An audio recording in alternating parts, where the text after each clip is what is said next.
On ne paye personne pour faire des vidéos ou quoi que ce soit. Voilà, moi c'est mon avis personnel et je dis ce que je pense, que j'ai remarqué. Voilà, t'es pas obligé de me croire, t'es pas obligé d'être sur la même voie que moi, tu n'es pas obligé de regarder dans la même direction que moi. Je ne fais que dire ce que j'ai remarqué et ce que je pense. Voilà, je suis libre quand même de faire ça. Ok, donc je tenais vraiment à vous dire que les gens arrêtent de vous distraire en fait. Les gens, leur but c'est de vous distraire. Si vous avez remarqué, à chaque fois que nous sommes à quelques jours du concert, il y a des histoires de buzz et autres qui sortent. Chacun essaie de torpiller, chacun essaie d'envoyer des pics de gauche à droite, juste pour nous déconcentrer sur notre objectif en fait. Mais moi j'ai compris ça depuis un certain moment, donc ça fait que moi je ne calcule plus tout ça. Voilà. Au stade Félix Houphouët-Boigny, j'étais présent. J'ai bien kiffé, je me suis bien amusé, j'ai fait ce que je pouvais faire et je suis rentré. Mais cette fois-ci, je n'ai pas pu être présent au stade de la paix de Boaké parce que quand je regarde mes occupations, quand je regarde mon programme, quand je regarde la distance aussi, franchement dit ça va faire long, donc j'ai préféré rester chez moi et tout suivre en direct. Voilà, sur TikTok, parce qu'il y a des pages officielles qui diffusent ça en direct sur TikTok, donc c'est ce que j'ai fait. J'étais bien armé en connexion internet, donc pas de problème, j'ai tout suivi en direct jusqu'à la fin. J'ai regardé des directs de l'intérieur du stade, j'ai regardé des directs de l'extérieur du stade. Donc je suis là pour vous dire ce que je pense, ce que j'ai pensé du concert, ce que j'ai remarqué en fait. C'est ce que je suis là pour vous dire. Si vous avez bien remarqué, le 6, c'est-à-dire à la veille du concert, il y a eu une faute pluie à Boaké. Il y a une faute pluie à Boaké et ça a même causé des dégâts au niveau du podium. Donc du coup, le jour J, les gars devaient prendre le temps de réparer tous les dégâts causés à la veille avant d'ouvrir les portes du stade. Je ne sais pas si vous me comprenez un peu. Voilà. Donc ça, les réparations causées, les dégâts causés par la pluie, a fait qu'il y a eu beaucoup de retard, surtout sur l'ouverture des portes du stade et tout. Il y a eu du retard. Parce que si je me rappelle bien, j'ai vu le post de Diba Diallo à 16h où elle disait qu'on ouvre bientôt. Un truc comme ça. C'est-à-dire que c'est maintenant qu'ils allaient commencer à faire entrer les gens pour s'installer, tout ça. Et jusqu'à 21h30, le stade était encore à 80%. Si vous regardez bien, je ne parle pas des vidéos où les gars du camp adverse vont prendre les vidéos du début d'installation, des vidéos où même les gars ne sont pas encore rentrés pour s'installer, pour partager et dire que ça a été un poteau. Déjà, avec tous les dégâts causés et puis le retard, tout ça, à 21h30, le stade était déjà à 80%. Voilà, c'était pas rempli, mais c'était à 80%. Et c'était très bien parti parce que il y avait des gens encore dehors.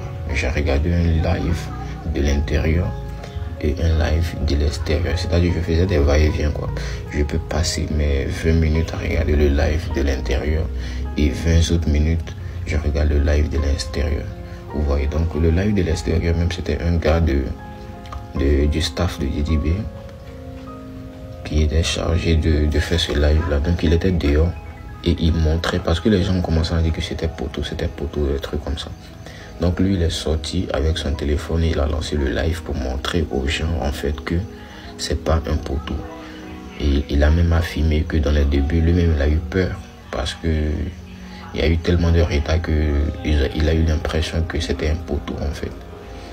Mais après, lui-même, il a confirmé que non, c'est pas un poteau parce que quand il est sorti, il a constaté qu'il y avait encore du monde dehors. Et il y a des gens, même, c'est maintenant qu'ils viennent d'arriver en fait.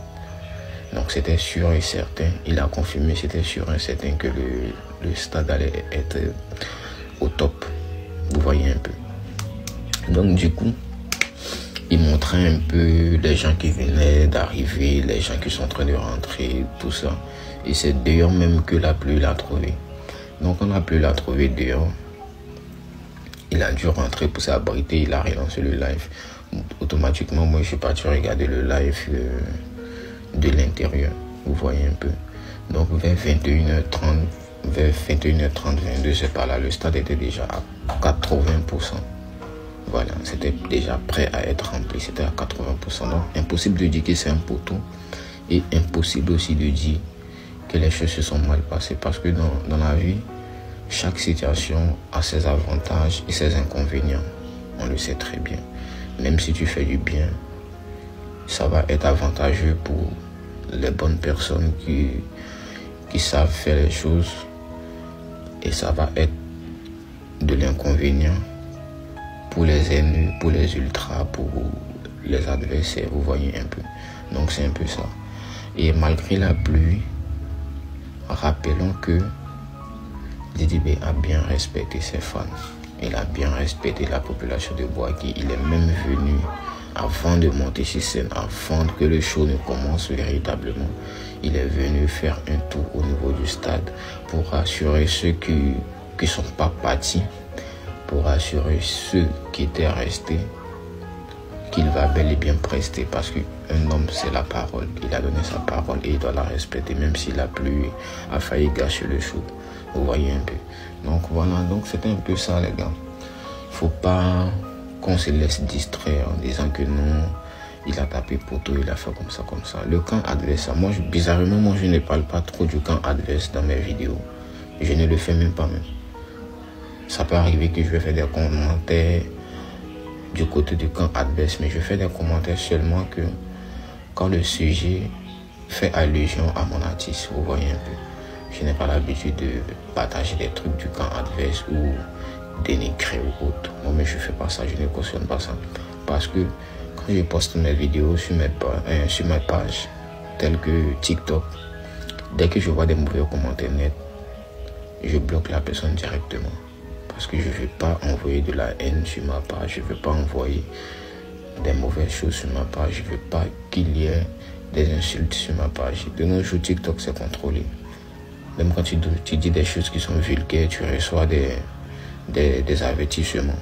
Vous voyez un peu. Donc c'est un peu ça. Didi B reste et demeure le meilleur de sa génération. Malgré la pluie, il a répondu présent. Malgré le dégât de la tempête, il a répondu présent. Et sa fanbase a même répondu présent aussi. Malgré que il n'a pas reçu un grand soutien des artistes ivoiriens. Ça on le sait, parce que déjà même après le premier concert, beaucoup ont eu de la haine, beaucoup ont jalousé, beaucoup ont minimisé le travail effectué par le jeune. Du coup, pour ce concert là, il n'y a pas eu autant d'artistes que le premier, parce que ils se sont sentis quelque part un peu frustrés de ne pas avoir presté au premier concert. Il y a tout ça aussi dedans. Il y a aussi la jalousie, il y a tout est mélangé. Donc là, c'est ça, la conspiration. Le plus important, c'est que Didi B a répondu présent. Il a fait ce qu'il devait se faire.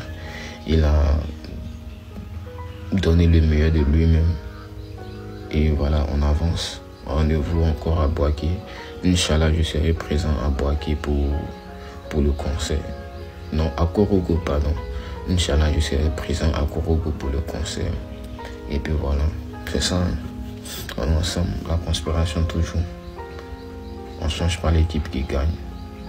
Coucou, j'espère que vous allez bien. Suite à la vidéo du concert de Didi B que j'ai eu à poster, il y a un qui est venu commenter que non, on lit ensemble. Et dit si ça vous console, bon, toujours le début des concerts pour poster. Tu vois, moi je suis pas contre Didi B, j'ai rien contre Didi B et tout. Voilà. Mais juste que quand il y a la vérité là, dites qu'il y a la vérité. Parce que j'ai remarqué que c'est la partie où tout le monde a allumé torche de son téléphone et a commencé à filmer. Moi je dis mais non. Mais non, quand c'est comme ça, quand c'est bleu, dites que c'est bleu. Quand c'est vert, dites que c'est vert. C'est pas parce que j'écoute Imra que je suis contre Didi B, non. Didi B nous a fait enjailler ici, nous a fait danser ici le Maïmoun et tout. Donc, quand c'est vert là, dites que c'est vert. La vie là, c'est pas tous les jours qu'elle lundi. Moi j'ai juste posté la vidéo pour dire qu'il y avait des rangées vides. Il y avait des rangées vides. Maintenant, vous avez dit que non, vous avez vous postez. Mais postez la partie où il y a lumière, il y avait lumière dans le stade là. Pourquoi c'est la partie où ils ont éteint toutes les lumières et puis tout le monde a allumé torche de son téléphone là. Pourquoi c'est la partie là seulement vous montrer? Montrez les autres vidéos aussi. C'est tout ce que moi je voulais, c'est tout. C'est pour ça que moi j'ai posté ma vidéo. Maintenant, il dit que non, toujours le début. Je vais te montrer, je vais mettre l'heure à laquelle j'ai filmé cette vidéo là. Voilà. Et puis je vais te mettre l'heure à laquelle la pluie a commencé. La pluie même a commencé devant moi. Voilà, moi j'étais allée m'arrêter dehors parce que j'étais fatiguée. Tu vois. Le plus important, c'est la Côte d'Ivoire qui gagne. Voilà. Même si c'est Didi Beu, même si c'est Imra, même si c'est qui, même si c'est Fior de Bion, même si c'est quoi, l'essentiel là, c'est la Côte d'Ivoire qui gagne. Et puis à faire des poteaux là, c'est vous avez commencé.